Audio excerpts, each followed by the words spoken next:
ഈ പൂർണ്ണ ഉത്തരവാദി സംഘർഷങ്ങൾക്ക് പൂർണ്ണ ഉത്തരവാദി അമേരിക്കയാണെന്നുള്ള ഇറാന്റെ പ്രസ്താവനയും പ്രധാനപ്പെട്ട ഒന്നാണ്. വാഷിംഗ്ടൺ മുൻപ് ഒപ്പുവെച്ച കരാറുകൾ ലംഘിച്ചുവെന്നും ഇറാൻ വിദേശകാര്യ മന്ത്രാലയം പ്രസ്താവനയിൽ കുറ്റപ്പെടുത്തുന്നു. ദക്ഷിണ ഇറാനിൽ US നടത്തിയ വ്യോമാക്രമണങ്ങളും ഇറാനിൽ എണ്ണക്കപ്പലുകൾക്ക് മേൽ വീണ്ടും ഉപരോധം ഏർപ്പെടുത്താനുള്ള തീരുമാനവുമാണ് സ്ഥിതിഗതികൾ വഷളാക്കിയത്. അതോടൊപ്പം ലെബനനിൽ യുദ്ധം തുടരുന്നു. അത് മുൻപുണ്ടാക്കിയ സമാധാന ഉടമ്പടിയുടെ അടിസ്ഥാന ശിലകൾ തകർക്കുന്നതിന് കാരണമായി എന്നാണ് ഇറാൻ പറയുന്ന ഒരു പശ്ചാത്തലമുണ്ടായത്. അത് പ്രധാനപ്പെട്ട ഒന്നാണ്. ഇപ്പോൾ തിരിച്ചടി ഇറാൻ ആരംഭിച്ചിട്ടുണ്ട്. പക്ഷേ അതിനൊരു പ്രതിരോധ സംവിധാനങ്ങളൊക്കെ ഉള്ളതുകൊണ്ട് കുവൈറ്റിനും ബഹ്റിനുമൊക്കെ ഒരു പരിധിവരെ പിടിച്ചു നിൽക്കാം. ആക്രമണം അമേരിക്ക കടുപ്പിച്ചാൽ ഏത് തരത്തിലുള്ള നീക്കങ്ങൾക്കാകും ഇറാൻ സന്നദ്ധമാകുക? പ്രത്യേകിച്ച് ഇന്നിപ്പോൾ ഖമേനിയുടെ സംസ്കാര ചടങ്ങുകളൊക്കെ അവസാനിക്കുകയാണ്. അതിനുശേഷം കുറച്ചുകൂടി തയ്യാറെടുപ്പുകളോടെ ഇറാൻ ആഞ്ഞടിക്കുമോ അജയ്? തീർച്ചയായിട്ടും അത്തരത്തിൽ തന്നെ വേണം പ്രതീക്ഷിക്കാൻ. ഇപ്പോൾ ആദ്യഘട്ടത്തിൽ ഇറാൻ കുവൈറ്റിലേക്കും ബഹ്റൈനിലേക്കും മിസൈൽ ആക്രമണം നടത്തിയിട്ടുണ്ട്. കുവൈറ്റിന്റെയും ബഹ്റൈന്റെയും ആഭ്യന്തര മന്ത്രാലയം ഈ മിസൈലുകൾ തകർത്തതായിട്ട് പ്രസ്താവന ഇറക്കിയിട്ടുണ്ട്. കഴിഞ്ഞ ദിവസം ബഹ്റൈനിലോട്ട് വലിയ തരത്തിലുള്ള ആക്രമണം നടന്നിരുന്നു. ഏതാണ്ട് 3 തവണ തുടർച്ചയായിട്ട് ഈ മുന്നറിയിപ്പ് സൈറണുകൾ മുഴങ്ങുന്ന അവസ്ഥയുണ്ടായിരുന്നു. ഇറാൻ പ്രധാനമായിട്ടും ലക്ഷ്യം വയ്ക്കുന്നത് 3 അമേരിക്കയുടെ സൈനിക കേന്ദ്രങ്ങളെയാണ്.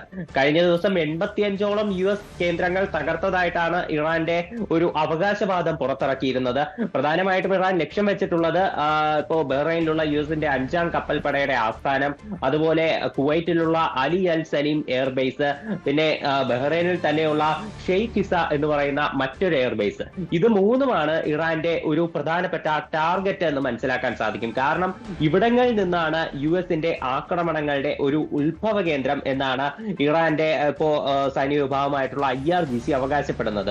അപ്പോ ഈ കേന്ദ്രങ്ങൾ തകർത്ത് US-നെ പരമാവധി ദുർബലപ്പെടുത്തുക, ഇത് തന്നെയാണ് ഇറാന്റെ ഇപ്പോഴത്തെ ലക്ഷ്യം. അപ്പോ അത് കണക്കാക്കിക്കൊണ്ടാണ് ഈ പശ്ചിമേഷ്യൻ മറ്റ് ഗൾഫ് രാജ്യങ്ങളിലേക്ക് ഇറാൻ ആക്രമണം നടത്തിയത്.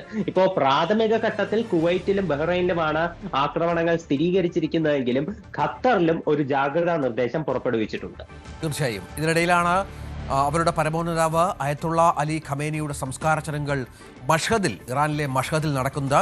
ഇന്നാണ് നടക്കുക. മകനും ഇപ്പോഴത്തെ പരമോന്നത നേതാവുമായ മൊജ്തബ ഖമേനിയെ പൊതുവേദികളിൽ നിന്ന് ഒഴിവാക്കി അദ്ദേഹം ഒളിവിൽ തുടരുകയാണ്. മഷ്ഹദിലെ സംസ്കാര ചടങ്ങിലും മൊജ്തബ പങ്കെടുക്കില്ല എന്ന് തന്നെയാണ് സൂചന. കാരണം ഇപ്പോൾ ആക്രമണം കടുപ്പിക്കുന്ന പശ്ചാത്തലം അമേരിക്കയുടെ ഭാഗത്തുനിന്നുണ്ട്. ഫെബ്രുവരി 28-ലെ ആക്രമണത്തിൽ മൊജ്തബയ്ക്കും സാരമായി പരിക്കേറ്റ പശ്ചാത്തലമുണ്ടായിരുന്നു. മൊജ്തബ ഇപ്പോൾ എവിടെയാണ് എന്നത് സംബന്ധിച്ച് ആർക്കും ഒരറിവുമില്ല. അതൊരു പ്രധാനപ്പെട്ട കാര്യമാണല്ലോ അജയ്. ഈ ശവപേടകവുമായി ഇറാഖിലെ ഷിയ പുണ്യനഗരത്തിലൊക്കെ പല സ്ഥലങ്ങളിലും ഇത്തരം വിലാപയാത്രയൊക്കെ നടക്കുമ്പോൾ മൊജ്തബയെക്കുറിച്ച് ഒരു ധാരണയുമില്ല. ജീവനോടെ ഉണ്ടോ എന്ന കാര്യത്തിലും വ്യക്തതയില്ല. പലപ്പോഴും മൊജ്തബയുടെ സൈനിക വക്താവാണ് പ്രതികരിക്കുകയും സംസാരിക്കുകയും മറ്റും ചെയ്യുന്നത്. മൊജ്തബ എന്തായാലും പങ്കെടുക്കില്ലല്ലോ. തീർച്ചയായിട്ടും ഇത് പങ്കെടുക്കാൻ ആദ്യം തന്നെ സാധ്യത കുറവായിരുന്നു, ഇസ്രയേലിന്റെ ഒരു നിരന്തര ഭീഷണി ഉള്ളതുകൊണ്ട്. അതുകൊണ്ട് തന്നെയാണ് ആദ്യഘട്ടത്തിലുള്ള ചടങ്ങുകളിലൊന്നും തന്നെ അദ്ദേഹം ഉണ്ടായിരുന്നില്ല. വിദേശ നേതാക്കൾ എല്ലാവരും ഇറാനിലെത്തിയപ്പോൾ അവരെ അഭിസംബോധന ചെയ്യാൻ മുജ്തബ ഖമേനി മാത്രമില്ലായിരുന്നു, മറ്റെല്ലാ പ്രമുഖ നേതാക്കളും വേദിയിൽ തന്നെ ഉണ്ടായിരുന്നു. ഇറാന്റെ വിദേശകാര്യമന്ത്രിയായിട്ടുള്ള അബ്ബാസ് അറക്ചി, അതുപോലെ parliament speaker Mohammad Bagher Ghalibaf, ഇറാന്റെ പ്രസിഡന്റ് മസൂദ് പെസഷ്കിയാൻ, എല്ലാവരും വേദിയിലുണ്ടായിരുന്നിട്ട് മുജ്തബ ഖമേനി മാത്രം ഇല്ലായിരുന്നു. ഇപ്പോ കൊല്ലപ്പെട്ടിട്ടുള്ളതിൽ അദ്ദേഹത്തിന്റെ പിതാവ് മാത്രമല്ല ഉള്ളത്. ഇന്ന് അടക്കം ചെയ്യുന്നതിൽ അദ്ദേഹത്തിന്റെ ഭാര്യയുടെ മൃതദേഹമുണ്ട്, അതുപോലെ അദ്ദേഹത്തിന്റെ 14 മാസം മാത്രം പ്രായമുള്ള കുഞ്ഞിന്റെ മൃതദേഹമുണ്ട്, മൂത്ത സഹോദരിയുടെ മൃതദേഹമുണ്ട്, അവരുടെ ഭർത്താവിന്റെ മൃതദേഹം. അപ്പോ ഇത്രയും പേരുടെ അടക്കം ഒന്നിച്ച് നടക്കുമ്പോഴും മുജ്തബ ഖമേനി വേദിയിൽ എത്തുന്നില്ല എന്നുള്ളത് പലരും ശ്രദ്ധയോടെ നോക്കിക്കണ്ട കാര്യമാണ്. പക്ഷേ ഇപ്പോൾ US ആക്രമണം കടുപ്പിച്ച ഘട്ടത്തിൽ അദ്ദേഹം പങ്കെടുക്കുന്നതിനുള്ള 1% സാധ്യത പോലും ഇപ്പോൾ മങ്ങിയിരിക്കുകയാണ്. ഈ ഒരു അപകടകരമായിട്ടുള്ള ഒരു സാഹചര്യത്തിൽ ഇറാന്റെ എത്ര നേതാക്കൾ ഈ ചടങ്ങ് നടക്കുന്ന സ്ഥലത്തേക്ക് നേരിട്ടെത്തുമെന്നുള്ളത് വ്യക്തമല്ല. കൂടുതൽ നേതാക്കൾ അവിടെ നിന്ന് പിൻവലിയാനുള്ള സാധ്യത പോലും നിലവിലുള്ള ഘട്ടത്തിൽ കാണുന്നുണ്ട്. അപ്പോ ആ ഒരു സമയത്ത് മുജ്തബ പങ്കെടുക്കാനുള്ള സാധ്യത അത് വളരെയധികം വിദൂരം തന്നെയാണ്. തീർച്ചയായും അതാണ് സാഹചര്യം. അജയ് സുധാ ബിജു ആണ് വിവരങ്ങൾ പങ്കുവച്ചുകൊണ്ടിരിക്കുന്നത്. മറ്റൊരു വാർത്ത നമുക്കറിയാം. നേറ്റോ സഖ്യ കൂടുതൽ വാർത്തകൾക്ക് News 18 Keralam YouTube channel subscribe ചെയ്യുക.